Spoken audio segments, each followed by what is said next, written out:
Hola, ¿qué tal? Buenas tardes, ¿cómo están todos ustedes? Vamos a empezar lo que es la reunión mensual que tenemos de ginecología.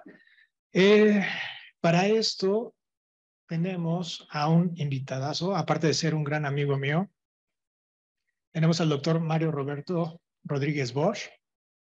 Él es ginecobstetra y también hizo medicina materno-fetal en el Instituto de Perinatología. Tiene la maestría en gestión hospitalaria, es subdirector de ginecología en el instituto. Es profesor titular del curso de ginecología por parte de la UNAM. Es miembro de la Federación Mexicana de Ginecos, certificado por el Consejo. Es socio titular del colegio y es fellow de ACOG. El tema que nos va a hacer favor Mario de acompañarnos el día de hoy va a ser el de experiencia en el manejo de la placenta percreta y recomendaciones para su manejo quirúrgico. Tiene él muchísima experiencia en este tema, ha implementado técnicas buenas en el manejo quirúrgico. Entonces, pues vamos a escuchar y disfrutar esta plática muy amena. Mario, mil gracias por aceptar la invitación a esta plática. Muchas gracias, Luis. Muchas gracias por la invitación para presentar aquí en este foro tan importante la Sociedad Médica del Hospital Ángeles Pedregal, nuestra experiencia en el manejo de la placenta acreta. Es algo que nosotros empezamos a explorar en el año 2004, ya vamos a cumplir 20 años de estar operando placentas acretas, y me acuerdo mucho el escenario de la primera placenta acreta que entré como R1 a ver cómo operaban mis maestros, y pues era un escenario catastrófico, era un escenario de hemorragia por todos lados, compresas llenas de sangre por todos lados, mis maestros con más experiencia operando, los oncólogos y todo, los anestesiólogos pasando sangre a toda la velocidad que podían. Y desde entonces, desde R1, se me quedó a mí muy grabado ese escenario, y yo decía, bueno, tiene que haber alguna manera distinta de poder manejar esto y que no sea ese escenario tan catastrófico. Y así fue como me empecé a adentrar en el tema de la placenta creta. Y bueno, pues como introducción, cuando hemos hecho una cesárea y nos encontramos este escenario, pues la verdad es que es catastrófico, ¿no? ¿Cómo actuar para resolver una situación de un escenario de este tipo o de este tipo, ¿verdad? ¿Qué hacer? Pero bueno, esta es la visión que nosotros tenemos como ginecobstetras, pero también no hay que olvidar la visión que tiene el paciente de su padecimiento. Esta foto me la mandó una paciente que se llama Lorena. De hecho, la operé aquí en el Ángeles Pedregal, por cierto. Fue mi primera placenta creta que operé aquí en el Hospital Ángeles Pedregal. Operé 2 o 3 casos con mucho éxito. Y para el paciente, la placenta creta es un escenario de mucho terror, de mucha catástrofe. Son pacientes que van viendo médicos y opiniones, y en todos lados les pintan un pronóstico muy desfavorable de muerte. Entonces vienen con grandes afectaciones psicológicas incluso, por todos los escenarios negativos que les han planteado. ¿Por qué es importante hablar de hemorragia obstétrica y de acretismo placentario? Pues por el impacto que tiene en la mortalidad materna, ¿no? Siempre en el mundo la hemorragia obstétrica y la preeclampsia se están peleando el primer lugar como causa de muerte materna. No olvidemos que alrededor de 300,000 mujeres mueren cada año en el mundo por causas obstétricas, y si empecé esta plática hace 3 minutos, pues, y cada minuto muere una mujer en el mundo por causas relacionadas con el embarazo, pues en este momento ya habrán fallecido 3 mujeres desde que iniciamos esta plática. Entonces, es el impacto que tiene en la mortalidad materna la hemorragia obstétrica. Nosotros, como región del mundo, Latinoamérica, en la barra morada, somos un grupo de países que nos estamos tratando, ¿verdad?, de incorporar a las cifras y metas de los países desarrollados. Estamos ahí intermedio, no estamos como África, no estamos como Oceanía, pero tampoco podemos todavía aspirar a estar como están en Europa o en el norte de América. Y me consta que los esfuerzos que se han hecho para reducir la muerte materna en este país han sido muchos. Tratar de implementar cursos, capacitaciones, adiestrar al personal, dotar de mayores recursos para poder atacar este problema. En nuestro país existen 2.5 millones de nacimientos al mundo, en el país al año, y hasta antes del COVID-19 se morían un poquitito menos de 700 mujeres por año, pero esta cifra se multiplicó a 1,000 muertes maternas al año debido al COVID-19. Ahorita les voy a presentar unas gráficas. La muerte materna es la cuarta causa por la que una mujer muere en su edad reproductiva, y diariamente se mueren 3 mujeres por causas obstétricas en el país. Vean aquí lo que les decía, en el año 2019 se reportaron 685 defunciones, la razón de muerte materna era de 33.3 por 100,000 nacidos vivos, y para el 2021, 1,036 muertes, ¿verdad? Lo que representa un incremento del 18%, y la razón se fue a 53.1. Vean aquí cómo de esas 1,036 muertes maternas que ocurrieron, prácticamente en primero y segundo lugar, que era COVID con virus identificado y sin virus identificado, fueron 465 muertes, de las 1,000 fueron por COVID-19, ¿no? Entonces el impacto que se tuvo, ¿verdad?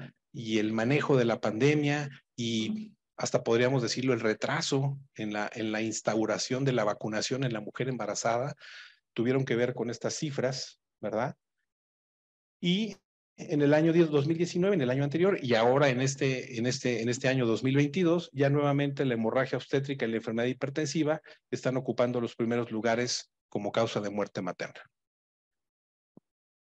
Hablando de mi institución, en donde yo laboro, el Instituto Nacional de Perinatología, vean el esfuerzo que hemos hecho. Estamos hablando de un periodo de más de 25 años, siendo un hospital que reconozco no es un hospital donde se atienden muchos partos, pero donde sí se reciben pacientes muy graves, siempre un hospital donde ocurrían pues 4 o 5 muertes maternas por año, la cardiópata, la lúpica, la nefrópata, la hemorragia, ¿verdad? La preeclampsia, y vean cómo en estos últimos años de administración hemos logrado abatir la muerte materna. Les digo con mucho orgullo que algo histórico que no había ocurrido nunca en 20 años, tanto en el año 2015 como en el año 2017 como en el año 2020, logramos abatir la muerte materna y tuvimos una tasa de muerte materna de 0, que se dice fácil, pero en un hospital como el Instituto Nacional de Perinatología, que haya 0 muertes maternas en el año es un gran logro. Y bueno, esto ha sido motivo de los esfuerzos. Ustedes pueden ver en este primer periodo de 12 años cómo había un promedio de 4.8 muertes maternas por año. Y en este último periodo de 12 años, la mortalidad disminuyó a la mitad, 2.4 muertes maternas por año.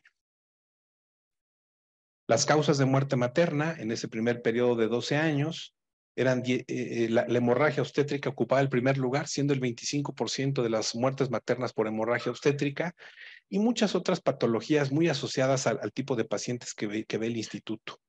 Lupus, leucemias y linfomas, cardiópatas, ¿verdad? Cáncer y embarazo. Y en el segundo periodo de 12 años, ahora de 2009 a 2021, podemos ver que la hemorragia obstétrica sigue ocupando el primer lugar y sigue ocupando el 25%. Pareciera ser que no ha habido avances. Sin embargo, podemos ver que acá ocurrieron en este periodo 17 muertes maternas por hemorragia y en este periodo 8, la mitad.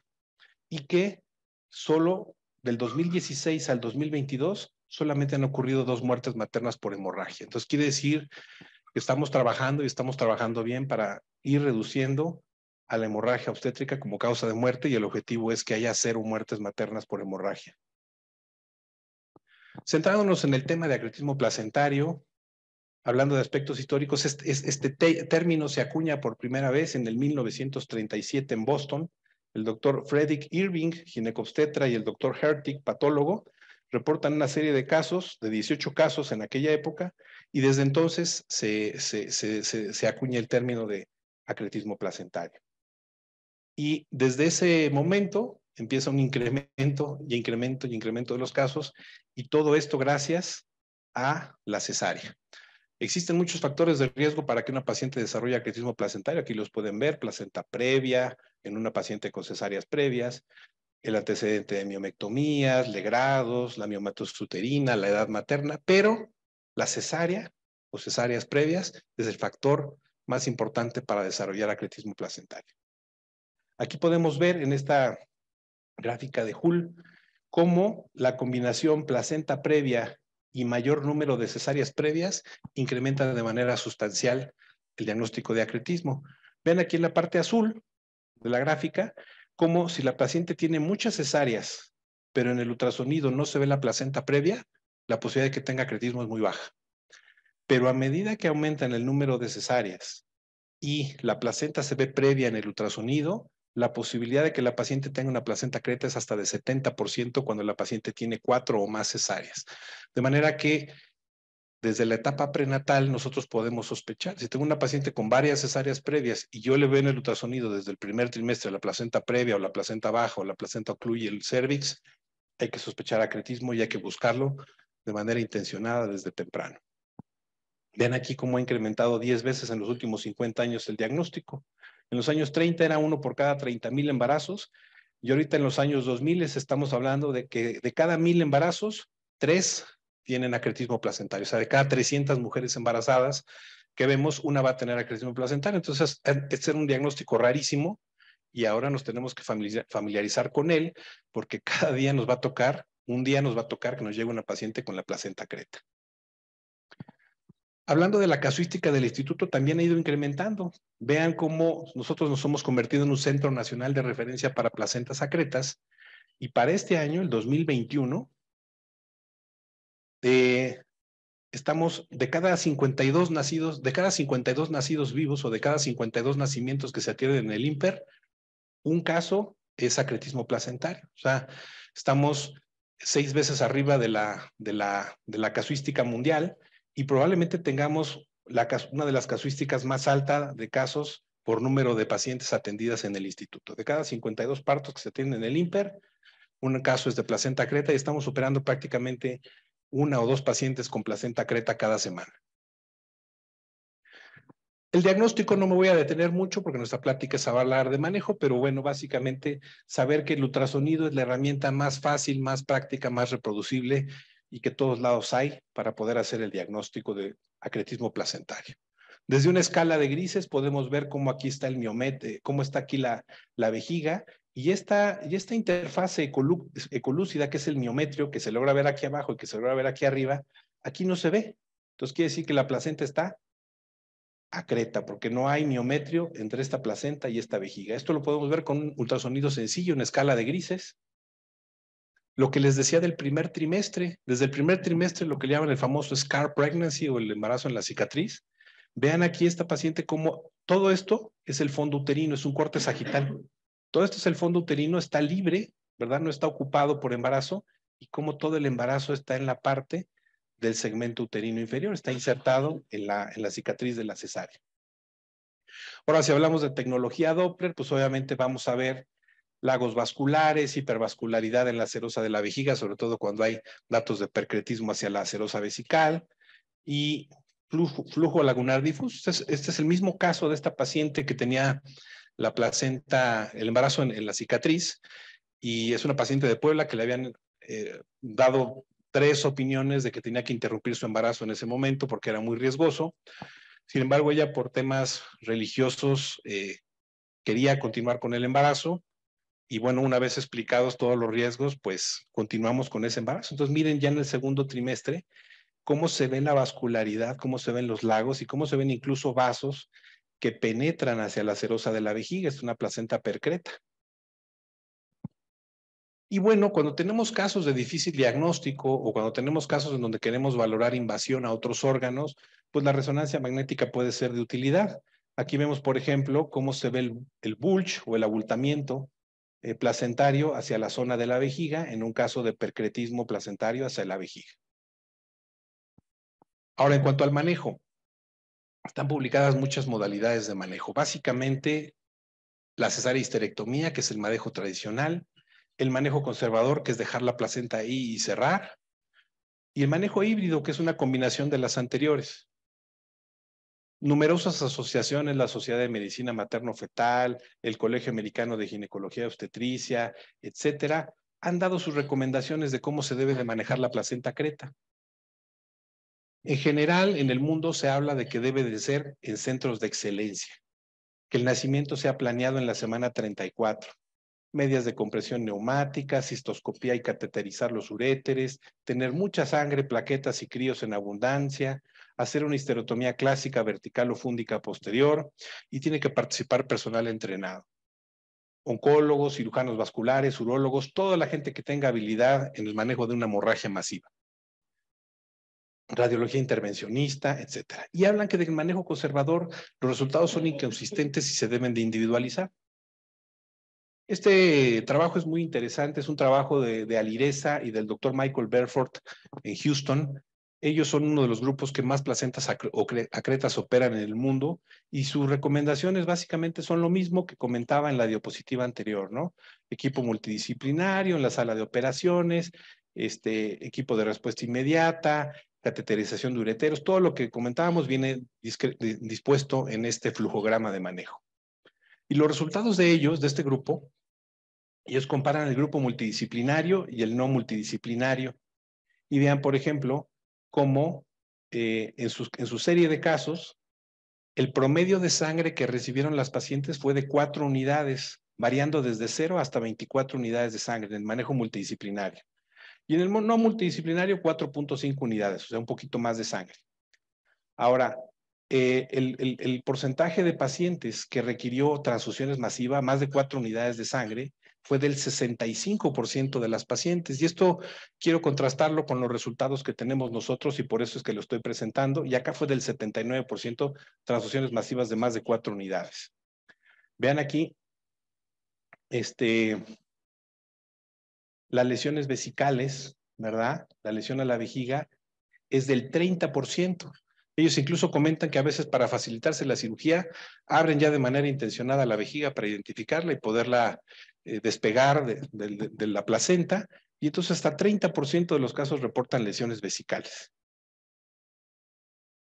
La otra moneda, el manejo conservador, que consiste en dejar la placenta ahí, pues puede salvar vidas en lugares donde no se tienen recursos, pero puede asociarse a algunas complicaciones. Por ejemplo, en este estudio de France, que revisó 167 casos de acretismo, en 131 el manejo fue exitoso, ¿sí? Algunas, 36, requirieron manejo con histerectomía diferida por distintas complicaciones, sangrado tardío, infección, etcétera. Entonces, no es la solución en todos los casos. Las pacientes que llevaron seguimiento, 8 pacientes tuvieron Asherman y amenorrea, 24 todavía tuvieron 34 embarazos, o sea, es una técnica que puede preservar la fertilidad, aunque obviamente pues es un riesgo muy alto. El acretismo recurrió en 6 de los casos, y 4 de ellas presentaron hemorragia posparto. Hablando de nuestra técnica, que comentamos es una técnica híbrida porque ni es conservadora ni es tradicional. Nuestra técnica conjunta lo mejor del manejo quirúrgico y el manejo conservador. Hacemos las dos cosas, dejamos la placenta ahí un rato, que se enfríe el cuadro, y en un segundo tiempo operamos a la paciente. Como les comentaba, el primer caso lo operamos en el año 2004. En aquella época usábamos el metotrexate intravenoso, ahora lo usamos directamente en la placenta. Y básicamente nuestro protocolo de manejo es que cuando nosotros detectamos acretismo en la etapa prenatal o es referida una paciente a nuestro centro, hacemos un seguimiento estrecho y hospitalizamos tempranamente, desde la semana 34 o 35 o antes si el paciente tiene eventos de sangrado. Programamos una cesárea temprano entre la semana 36 y 37, pero no creemos tampoco en sacar bebés tan pretérminos como 34 semanas que recomiendan las sociedades americanas. Nuestro equipo quirúrgico entrenado son 2 ginecobstetras con experiencia en el manejo de acretismo placentario. El urólogo y el oncólogo están de llamada, están listos para ser llamados ante cualquier complicación, y además para el cateterismo de los uréteres. ¿Qué es importante en el manejo híbrido? No subestimar la pérdida sanguínea. Cuando una paciente hacemos la cesárea y empieza con hemorragia, ya no es candidata a manejo conservador, ya hay que hacer una cesárea histerectomía, nos guste o no nos guste. Y si nos retrasamos y pierde sangre la paciente, empeoramos el pronóstico. Pero si no hay sangrado activo, la placenta está firmemente adherida y el escenario quirúrgico es está muy vascularizada, está muy invasiva la placenta, lo mejor es dejar la placenta ahí y darle manejo conservador, manejo híbrido. Y bueno, el manejo híbrido consiste en no incidir el útero hasta evaluar por completo el escenario quirúrgico, solicitar ayuda si no se tiene sangre disponible, pedirla. Ampliar la incisión para poder mejorar nuestro campo de visión. Si hicimos una media, pues arriba de la cicatriz umbilical. Si hicimos una fan, pues hacer la Maillard. Reevaluar el grado de extensión del acretismo de manera detallada, la vascularidad, el involucramiento de la vejiga y una cosa muy importante, exteriorizar el útero. Y ahorita les voy a decir por qué. Cuando nosotros abrimos un paciente, hacemos una cesárea, nos encontramos este escenario con el útero dentro de la pelvis. Entonces, donde quiera que yo corte, por arriba, por abajo, por los lados, voy a incidir en vasos sanguíneos y la paciente va a sangrar. Y yo me acuerdo que en mi época de residente era muy diestro, muy hábil o muy temerario el doctor que hacía las cesáreas con las placentas previas transplacenta. Vamos a entrar transplacenta, no sé si les tocó a ustedes, vamos a entrar transplacenta, ¿no? Y era así como muy, muy padre, muy heroico y muy temerario. Pero pues aquí entrar transplacenta significa muerte, entonces no hay que entrar transplacenta en las cesáreas con acretismo. Y al exteriorizar el útero, miren, toda esta placenta, toda esta vascularidad se ve aquí, pero si ustedes se dan cuenta, el fondo uterino se ve más limpio, se ve más libre, está menos vascularizado. Entonces es lógico pensar que si cortamos aquí, va a sangrar menos. Hacemos una incisión fúndica transversal. Nosotros no creemos en la incisión vertical porque se puede extender hacia donde está la placenta. No hay que traccionarla, hay que dejarla in situ y drenar el cordón para cateterizarlo con una sonda de alimentación infantil. Y tenemos muchos años aplicando ya metotrexate a esta dosis de mola, 120 miligramos por metro cuadrado de superficie corporal, directamente por el cordón umbilical, por la vena, y no hemos tenido ningún caso ni de toxicidad por metotrexate, ni leucopenia, elevación de enzimas hepáticas, nada. Y sí hemos visto por Doppler disminución en la vascularidad y por patología, necrosis e isquemia de placentas cuando comparamos pacientes que recibieron metotrexate contra las que no. Dejar un drenaje uterino tipo Biovac para que puedan salir los loquios, porque hay que recordar que la placenta previa tapa el cervix, entonces los loquios, la sangre, el líquido amniótico, lo que puede haber quedado ahí, no tiene por dónde drenar. Entonces aquí en este dibujo les pongo aquí en rojo donde no cortar y en verde donde sí cortar, ¿no? Aquí estamos haciendo la incisión fúndica transversa. Ahí se ve el amnios, no sangra nada la paciente y aquí se ve la placenta. Pinzamos los bordes con pinzas de anillos, tampoco somos muy de la idea de usar pinzas de Alice porque son más agresivas con el miometrio. Y una vez que tenemos identificado el cordón, lo canulizamos con la sonda de alimentación, pasamos el metotrexate directamente por la vena umbilical y después hacemos una doble ligadura del cordón para que quede la placenta in situ y se queda ya con el metotrexate adentro la placenta. Lo que les decía, usamos un drenaje Biovac, que es un drenaje muy suavecito de silicón, que no lastima la placenta y lo metemos en la cavidad uterina para que drenen los loquios, porque así queda el útero suturado en dos planos, queda muy bonito, y su drenaje que lo sacamos por contrabertura a la piel. Y esta es otra imagen de cómo queda la histerorrafia y cómo queda el drenaje en el fondo del útero. Cuando no usamos drenaje, pues así queda, ¿verdad? En los casos donde no deja, esa sangre se acumulaba, se infectaba, se salía por la histerorrafia y esto generaba incluso procesos adherenciales, se nos pegaba el intestino, se nos pegaba el epiplón a la histerorrafia. Entonces, por eso implementamos lo del drenaje.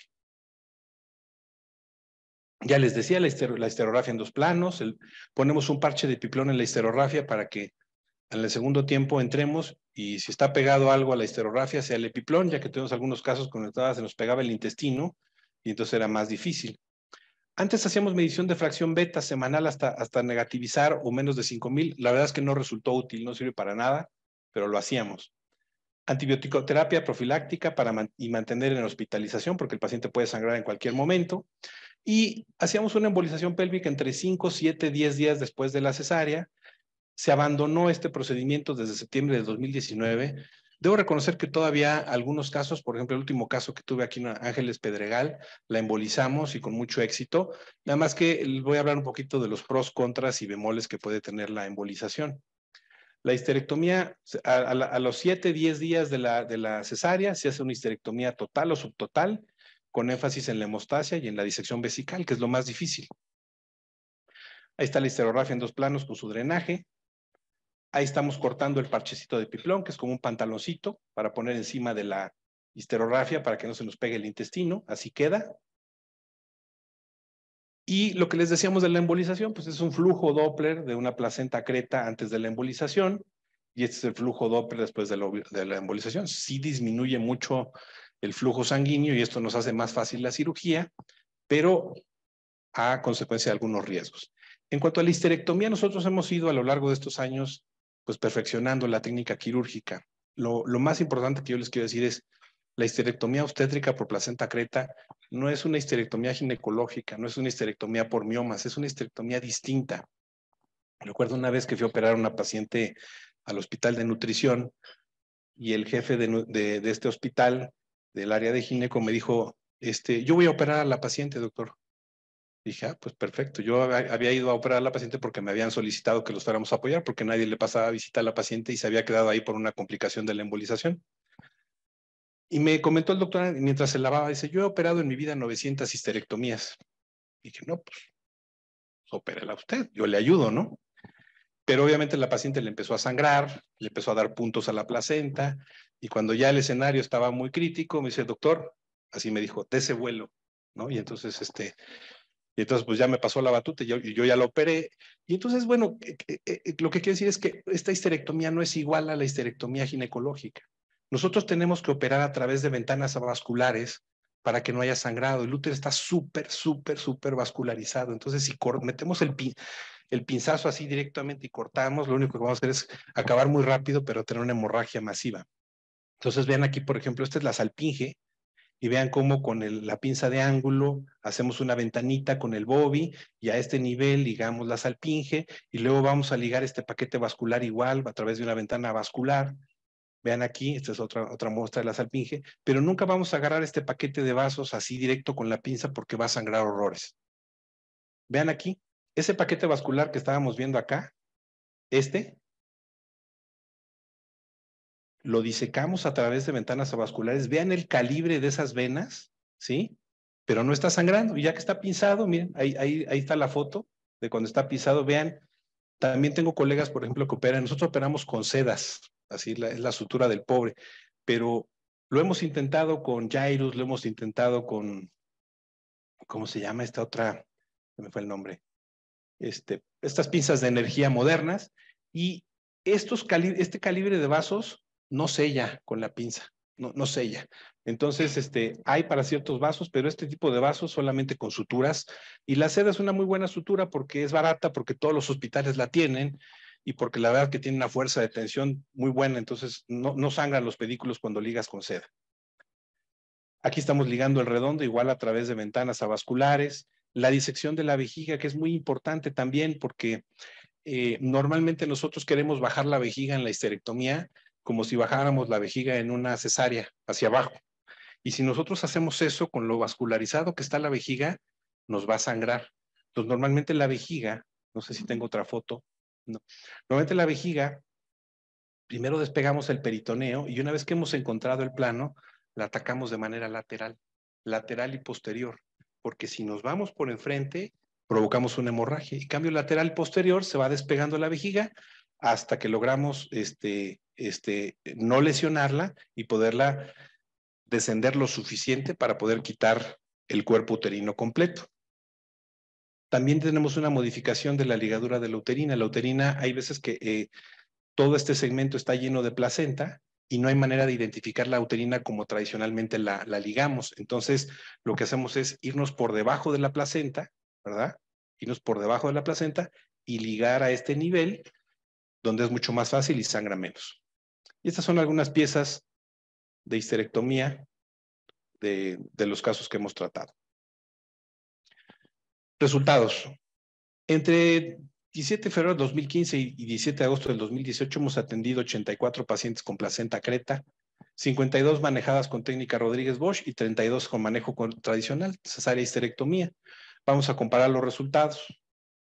Vean aquí, son datos epidemiológicos de edad gestacional al momento del diagnóstico, el diagnóstico transquirúrgico. Vean cómo muchas pacientes, el diagnóstico de placenta creta se hace en el quirófano cuando abres a la paciente, no muy seguido, pero en técnica Rodríguez fueron 2 casos y en técnica tradicional fueron 4 casos donde la señora no se sabía que era placenta creta y a la hora de abrir, sopas, te encuentras con la medusa.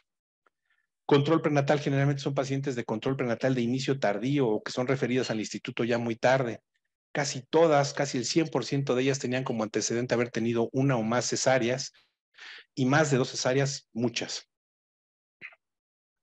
Vean aquí, cuando sumamos lo que sangraron en la cesárea y en la histerectomía, el promedio de sangrado es de 984 mililitros para la técnica Rodríguez-Bosch y 2.200 en la técnica tradicional.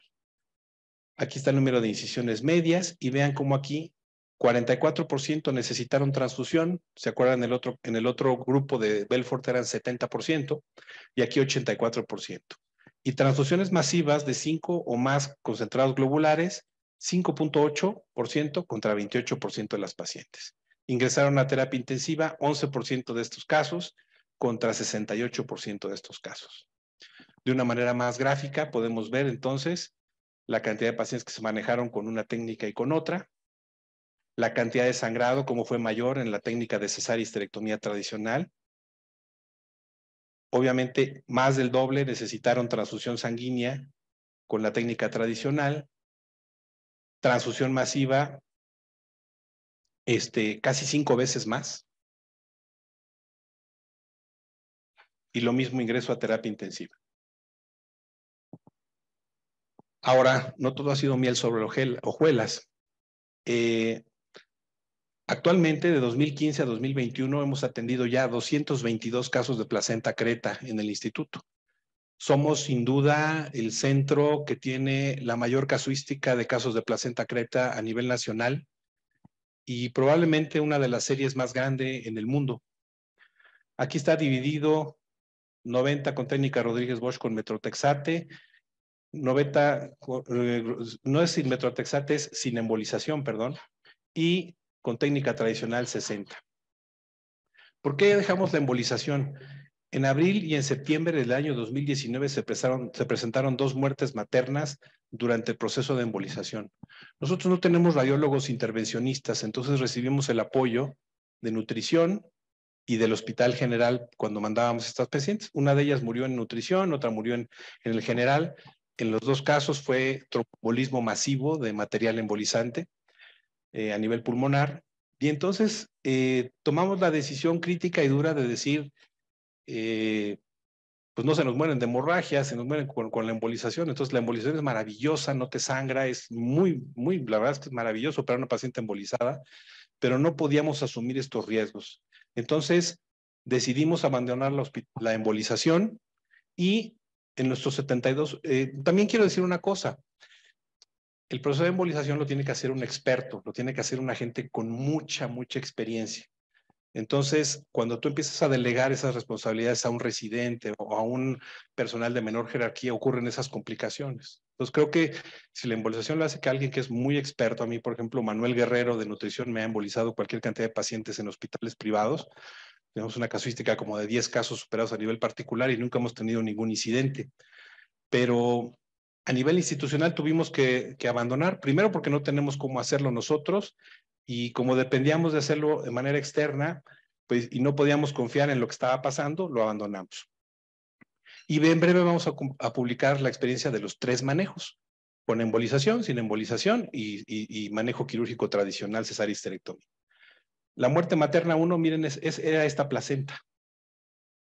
Y entonces, ustedes pueden ver que aunque el radiólogo intervencionista quiera embolizar la uterina o los vasos que nutren a esta placenta, siempre va a haber fístulas arteriovenosas por todos lados que pueden hacer que el material embolizante se vaya para cualquier otra parte, menos para la placenta. Esta era la 1 y esta era la muerte materna 2. Estas eran el aspecto que tenían, eran placentas muy vascularizadas, con muchas fístulas arteriovenosas y que yo pienso que esto influyó mucho en el mal resultado de la embolización. Entonces, bueno, pues a manera de conclusión, les puedo decir que los resultados que hemos obtenido con el manejo de la placenta acreta en el Instituto de Perinatología sientan un parteaguas en el manejo. Creo que nuestra técnica es una técnica sencilla de implementar y de replicar por otros centros. La tasa de hemorragia y complicaciones que tenemos son tan buenas o mejores a las reportadas a nivel mundial. Y lo más importante es que por incluso la posibilidad de la cirugía inicial, o sea, hacer la cesárea fúndica transversa, si yo me encuentro en un hospital donde no tiene recursos o me encuentro la placenta ahí y necesito sacar al bebé, pero no quiero hacer, no me siento con las capacidades, destrezas o competencias para hacerlo, pues hago la cesárea, saco el bebé, cierro el útero y la mando a un lugar a donde la puedan hacer la histerectomía. Ya nos pasó una vez un caso en un hospital del gobierno del DF, donde alguien vio una plática así y dijo, pues voy a hacer la cesárea fúndica, sacó al bebé, cerró el útero y nos la mandó. Incluso invitamos a ese doctor a la cirugía para que viera, pues ahora sí que la parte 2, ¿no? Entonces, bueno, pues creo que es una buena alternativa de manejo. Nuestra técnica quirúrgica está publicada en el libro de hemorragia obstétrica publicado por Marcelo Noguera y Víctor Batiza. Este libro está muy bonito este libro, lo produjo en alguna época Laboratorios Takeda. Está en papel y también si alguien gusta el darle una leída al libro o a las técnicas quirúrgicas que ahí se maneja, que hay muchas, está disponible de manera electrónica. Si alguien me quiere contactar o a través de Luis, les puedo compartir el link para que puedan revisar este libro. Y bueno, sin más preámbulo, les agradezco su atención y quedo a sus órdenes si tienen alguna pregunta. Y bueno, continuando con nuestra sesión, adelante. Gracias. Continuando con nuestra sesión, nuestro segundo ponente del día de hoy es el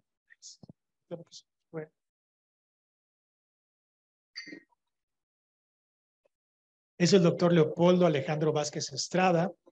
Él es especialista en ginecología y obstetricias. Es becario del Instituto de Bill Melinda Gates. Está certificado en reproducción humana. Es miembro de la Sociedad Norteamericana de Menopausia y es parte del staff del Hospital Ángeles Lindavista y del Centro Médico Dalín de Ciudad de México. Y el tema que nos va a ofrecer es estrategias actuales y futuras en el manejo de síntomas vasomotores de la menopausia. Doctor, bienvenido. Gracias, doctor Romero. Muy amables por la invitación. Es un gusto realmente verlos de nuevo después de 2 años de pandemia. No pasan los años por ustedes, definitivamente. Por mí sí. Entonces vamos muy brevemente a tratar este tema mientras disfrutan su postre. Buen provecho. Esta es la agenda que trataré de tocar en los siguientes 30 minutos. Si me paso, me avisan, por favor.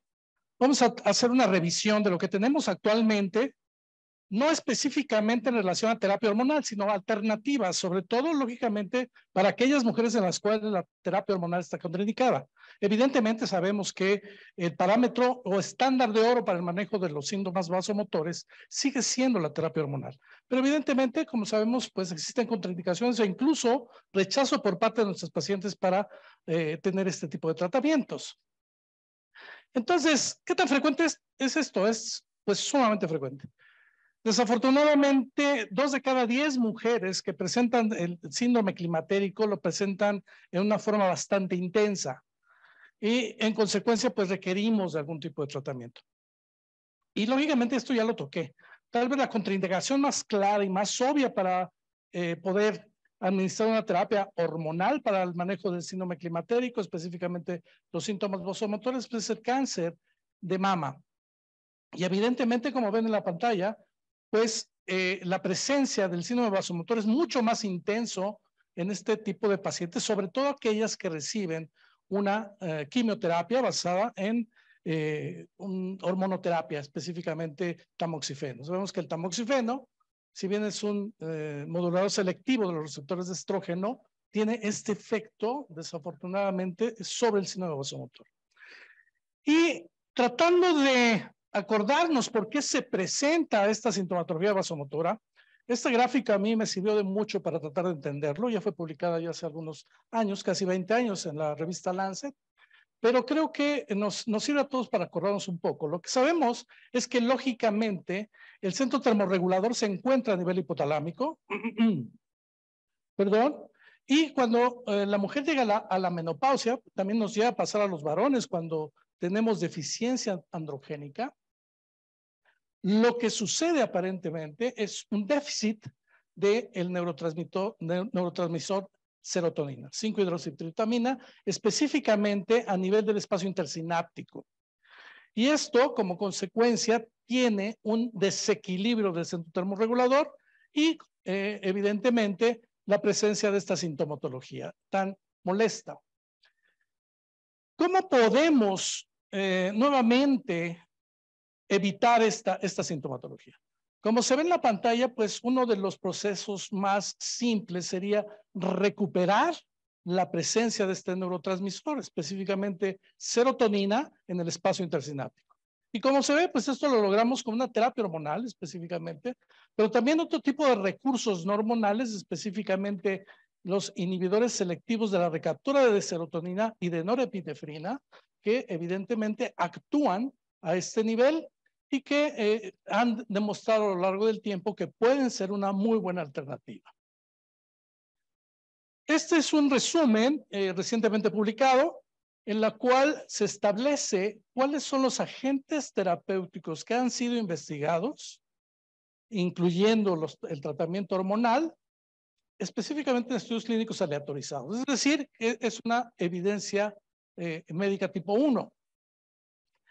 Como ven ustedes ahí, el estrógeno, pues es el que prácticamente tiene una alta efectividad y el progestágeno también. Y se ha utilizado tanto en mujeres con cáncer de mama como con cáncer de próstata, en hombres con cáncer de próstata, y vean cómo ustedes reduce considerablemente los bochornos en comparación contra placebo.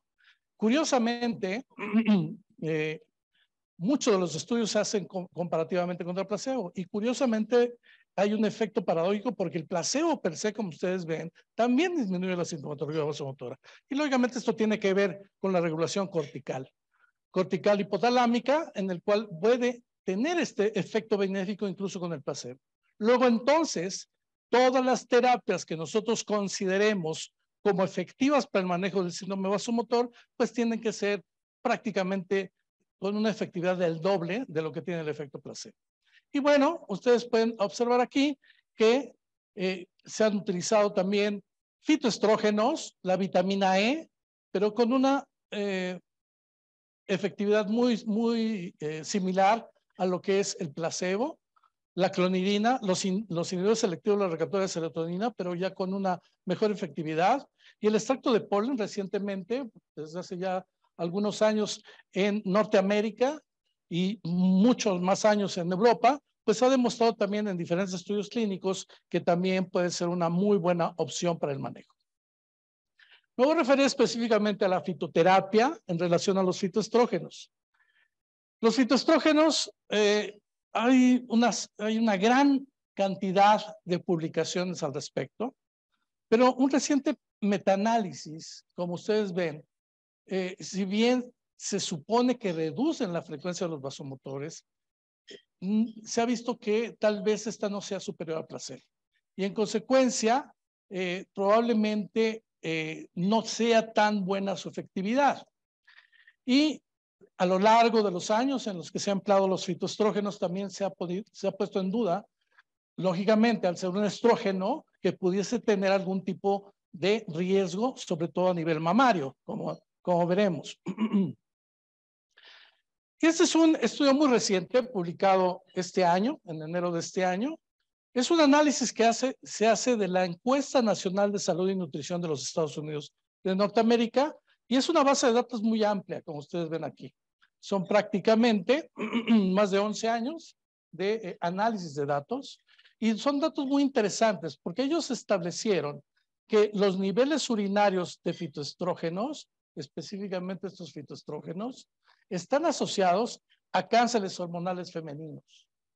En consecuencia, esto pone nuevamente en duda la seguridad de este tipo de sustancias que aparentemente son naturales. Y el problema es que se venden OTC, es decir, que la mujer tiene acceso a ello de una forma muy amplia, no requiere receta médica, de hecho se cataloga como suplemento alimenticio los fitoestrógenos, y a veces no sabemos que este tipo de sustancias naturales pueden tener un efecto negativo. Y como ven ustedes aquí en relación a la daldiceína específicamente, cómo se duplica 2.5 veces mayor el riesgo de cáncer mamario, al igual que esta otra isoflavona, pero también aumenta el riesgo de cáncer de endometrio.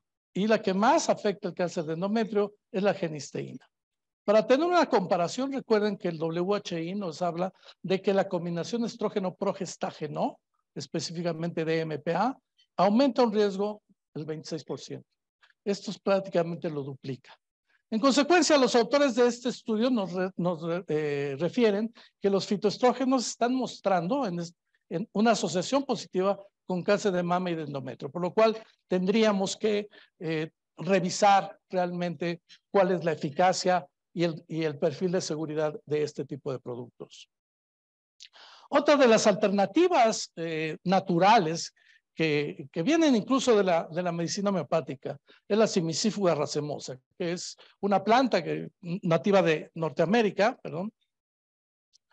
Y como ven, en este metaanálisis se ha visto que la frecuencia e intensidad de los bochornos no se ve una diferencia significativa y aparentemente tiene un buen perfil de seguridad en la población en general, sin efecto endometrial, a pesar de ser un fitoestrógeno, sin detrimento de la tasa de recurrencia del cáncer mamario y sin interacción con tamoxifeno, que es también una de las interacciones farmacológicas que debemos tomar en cuenta, sobre todo cuando tratamos de aliviar el síndrome climatérico en nuestros pacientes sobrevivientes de cáncer de mama. Y vean ustedes, este es un estudio interesante porque lo que ellos estudiaron fue precisamente que los extractos de la simicífuga, recuerden que también es un producto que se expende sin receta, inducen este tipo de cambios a nivel celular que son potencialmente dañinos a nivel cromosómico. En consecuencia, vuelven a poner en duda si realmente este tipo de opciones como alternativas para el manejo del síndrome vasomotor pueden tener un buen perfil de seguridad. En ese sentido, se ha pronunciado el Colegio de Endocrinólogos Americanos y Endocrinólogos de América y recomiendan que para las mujeres que tienen contraindicado el uso de estrógenos, sobre todo las que cursan con cáncer de mama, estas sociedades apoyan la decisión de no emplear simicífuga racemosa, ni fitoestrógenos, ni hierba de San Juan, ni sertralina en este tipo de mujeres hasta con datos más concluyentes. Entonces, bueno, pues entonces que vamos reduciendo las alternativas que tenemos. Este es también un estudio muy reciente porque cuando uno revisa, por ejemplo, las guías de práctica clínica de la Sociedad Norteamericana de la Menopausia, se menciona que la vitamina E pudiese tener un efecto sobre el síndrome vasomotor. Y este estudio, que reitero se hizo en forma reciente, valora el efecto de la vitamina E administrada en forma única o combinada con el omega 3, con ácidos omega 3, para ver si tienen algún tipo de efectividad sobre los bochornos menopáusicos. Lo que ellos observaron es que no se encuentran diferencias significativas cuando se administra vitamina E sola. Sin embargo, cuando se combina con omega 3, se redujo significativamente la intensidad de los bochornos. En base a este estudio, pues podemos considerar que la vitamina E pudiese tener algún tipo de papel en el manejo, siempre y cuando se acompañe de este tipo de sustancias. La clonidina también se ha mostrado como una alternativa terapéutica para el manejo de los bochornos. Y este es un estudio comparativo contra un inhibidor selectivo de la recaptura de serotonina, norepinefrina, que muchos de nosotros hemos empleado en nuestras pacientes con esta molestia. Y como ven ustedes aquí, prácticamente en comparación contra un inhibidor selectivo de la recaptura de serotonina, la diferencia que existe contra clonidina, el inhibidor selectivo es mucho mejor en cuanto a respuesta.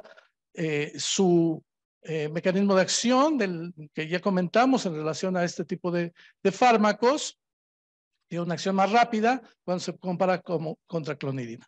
En consecuencia, los colegios de menopausia, específicamente en Norteamérica, señalan que la clonidina pudiese ser una muy buena alternativa, sobre todo en aquellas mujeres que tienen el síndrome vasomotor y que tienen hipertensión, porque evidentemente la clonidina es un antihipertensivo que tiene este efecto benéfico asociado.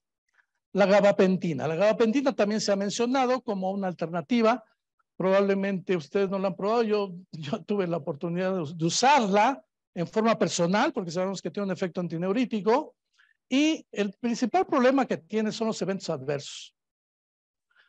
Se ha demostrado en diferentes estudios que sí puede haber diferencias en cuanto a la frecuencia e intensidad de los bochornos, mejor que placebo. Y en términos generales hay una mejoría incluso en la calidad del sueño. Obviamente está induciendo somnolencia. En consecuencia, esta es una alternativa que pudiésemos tomar en consideración, sobre todo en nuestros pacientes que están quejándose de insomnio.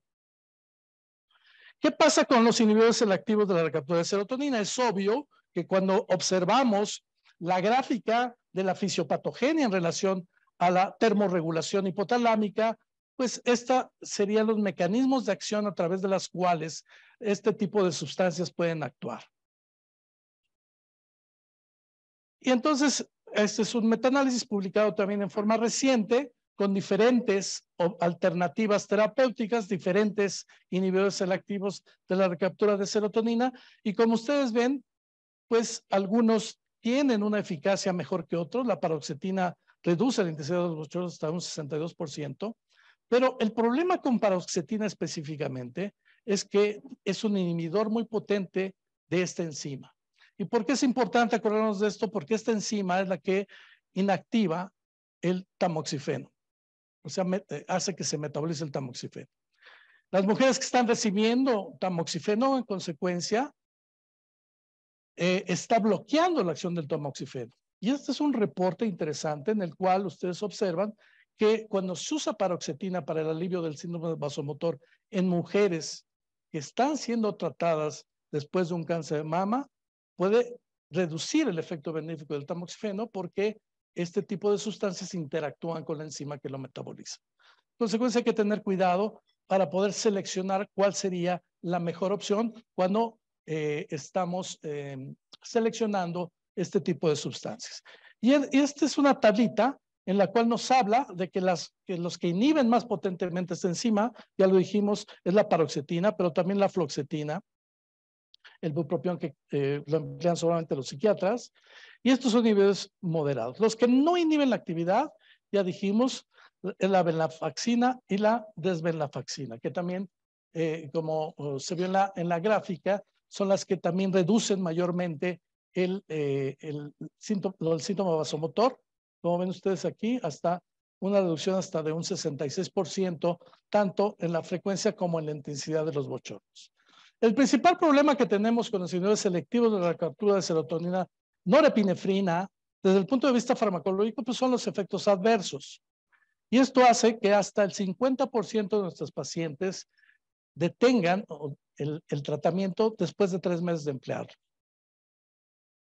Entonces, en Europa, un ginecólogo de origen sueco se le ocurrió que el polen, que contiene una gran cantidad de sustancias y vitaminas, pudiese regresar la energía de los pacientes, de sus pacientes más ancianas. Curiosamente, lo que observó por serendipia es que al grupo de pacientes que les administraba este compuesto, que es un extracto citoplasmático, se les quitaba el síndrome vasomotor o lo reducía considerablemente.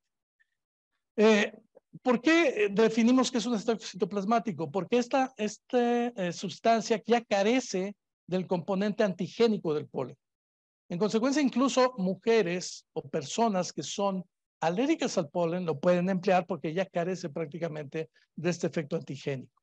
Y se ha visto que la forma de actuar para el síndrome vasomotor es como un inhibidor selectivo de la recaptura de serotonina, pero de origen completamente natural y evidentemente con menos eventos adversos o menos efectos secundarios.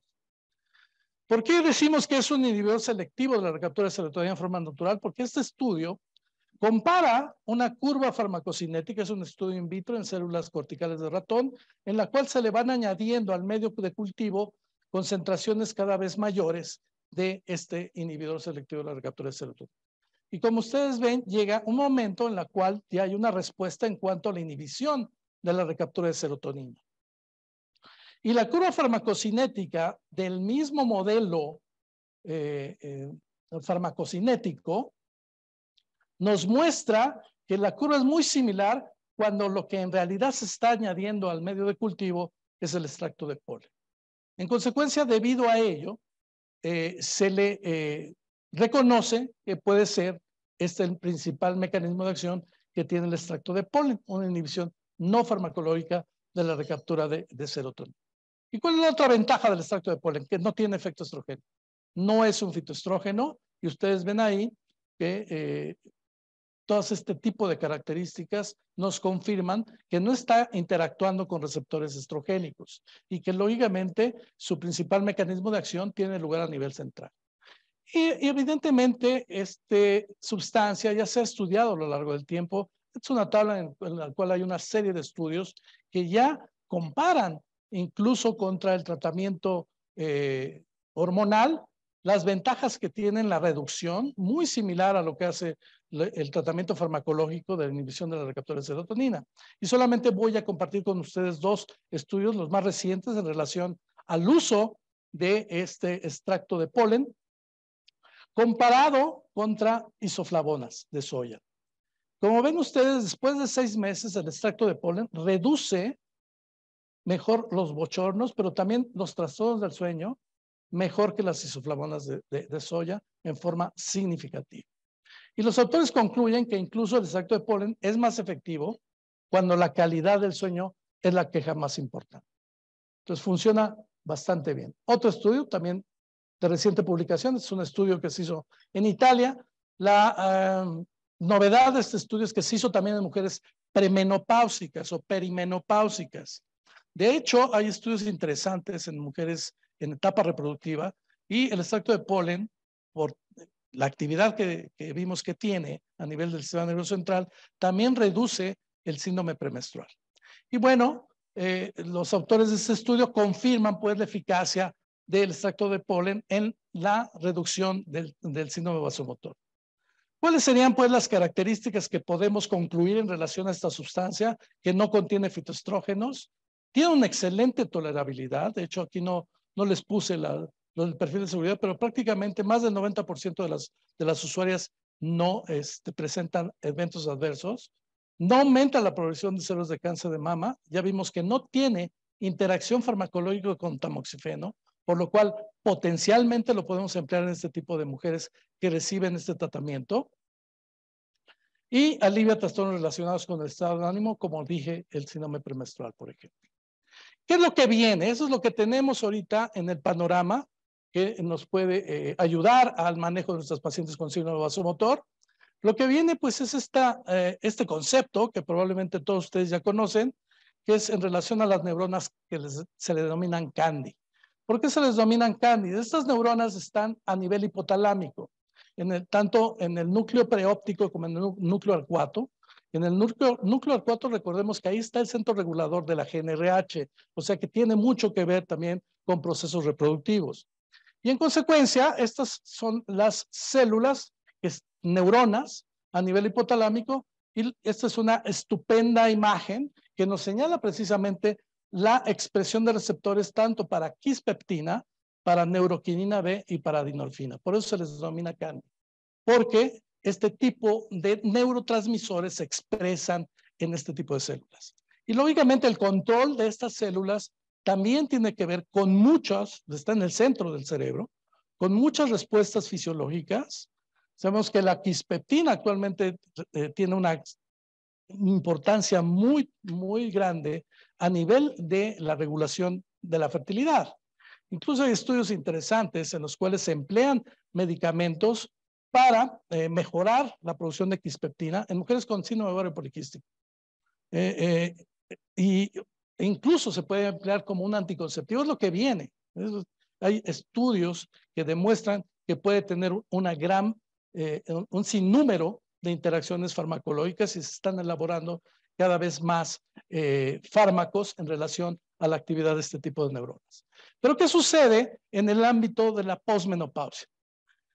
Esta imagen es muy interesante porque lo que se observa, como ustedes ven aquí, es que cuando la mujer llega a la menopausia, hay un aumento de la expresión genómica de quispeptina en el hipotálamo posmenopáusico.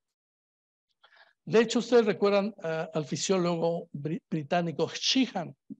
Sheehan fue el primero en demostrar este tipo de aparición de aumento de los receptores de quispeptina. Vean ustedes cómo hay una mayor expresión cuando se llega a la posmenopausia. ¿Qué quiere decir con esto? Que aumenta la actividad de este tipo de sustancias cuando la mujer llega a la menopausia. Y es por ello que la vía de la neuroquinina B en el tratamiento de los bochornos de la menopausia pudiese ser también una muy buena opción. ¿Cómo nos lo explicamos? Vean ustedes aquí. Aquí tenemos las hormonas Candy, las neuronas Candy, quiero decir, en presencia de estrógeno, cuando la mujer está produciendo una cantidad adecuada de estrógeno en la etapa reproductiva, hay un bloqueo de la acción de este tipo de neuronas sobre el centro termorregulador hipotalámico. Pero ¿qué sucede? Cuando se deja de producir estrógeno, se libera este bloqueo y este tipo de neuronas que ya vimos se expresan mayormente van a interactuar directamente en el centro termorregulador con la consecuente aparición del síndrome vasomotor. Y en consecuencia, pues se han desarrollado este tipo de sustancias que en términos generales el grupo farmacológico se le denomina inhibidores del receptor de neuroquinina B. Y lo que va a hacer, pues lógicamente, es bloquear la acción de estas células, de estas neuronas, a nivel del centro termorregulador, con la subsecuente restauración del equilibrio vasomotor. Este es un estudio, uno de ellos ya publicado en el Lancet de hace 5 años, en el cual se compara este tipo de sustancia. Todas terminan en Cinetant. Esta es la asignación farmacológica del grupo de estudio. Y es muy interesante porque lo que se observa es que después de solamente prácticamente 4 semanas de tratamiento, hay una reducción considerable de la sintomatología vasomotora en cuanto a la frecuencia de bochornos en comparación contra placebo. Prácticamente 3 veces más. Recuerden lo que comentamos al inicio. Debe de ser muy superior al placebo porque el mismo placebo puede proporcionar esta disminución del síndrome vasomotor. Y lo más interesante es que cuando las mujeres que recibieron placebo al inicio del tratamiento se cambian al brazo activo, tienen una respuesta también muy rápida. Y es tan rápida como las primeras 2 semanas de tratamiento. Es decir, que en la segunda semana de tratamiento ya es de esperarse una muy buena respuesta. En consecuencia, pues ya hay diversos estudios. Cada compañía farmacéutica está sacando su propia molécula. La que está más avanzada es una compañía norteamericana que se llama Stella. Y ellos ya sometieron a la FDA su producto, que es el Fezolinetant, para el manejo de los trastornos vasomotores de la menopausia. Y en términos generales, lo que hace este resumen, que compara este tipo de antagonistas del receptor de neuroquinina 3 contra los inhibidores selectivos de la recaptura de serotonina, como ustedes ven aquí, ellos señalan que hay una mayor reducción de la frecuencia de los bochornos y de los sudores nocturnos muy rápidamente en comparación contra los inhibidores selectivos. La otra situación es que muestran una baja tolerabilidad, particularmente náuseas. Y el principal problema que se ve, no con Fezolinetant precisamente, pero con un pariente cercano del mismo grupo farmacológico, es elevación de las transaminasas.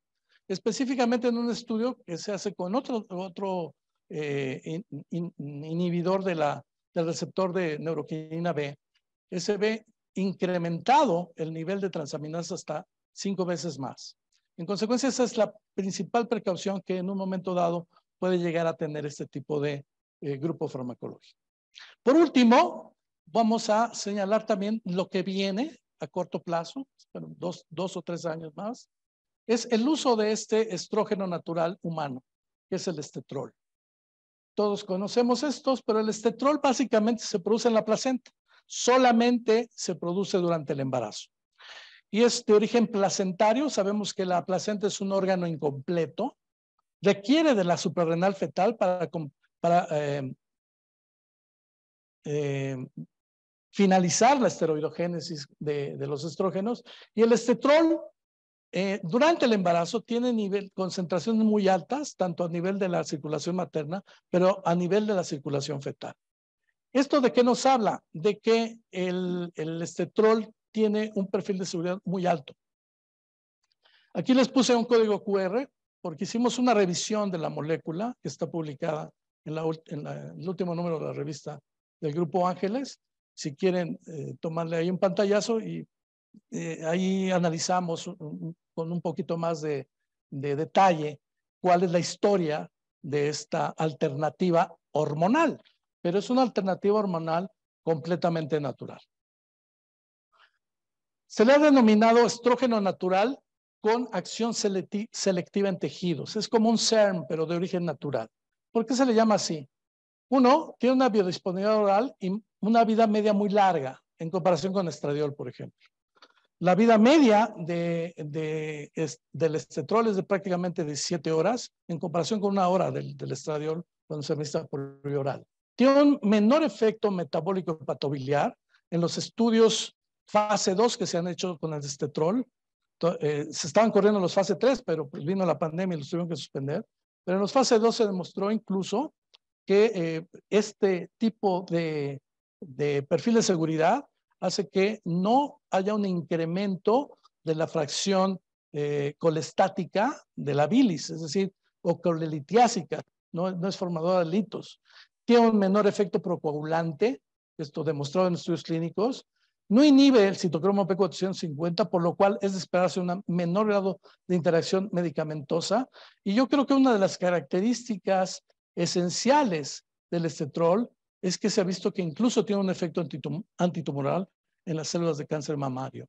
Y hay un estudio muy corto en 20 mujeres con cáncer de mama en las cuales se les ha administrado estetrol y prácticamente no hay un efecto deleterio sobre este tipo de mujeres, por lo cual pues es una característica promisoria para su uso clínico. Y esto, reitero, ha sido corroborado en diversos estudios, son estudios in vitro, pero ya hay estudios clínicos también, pequeños, pivotales, y los autores de esta revisión señalan que puede ofrecer una ventana terapéutica segura para el tratamiento de los síntomas de la menopausia.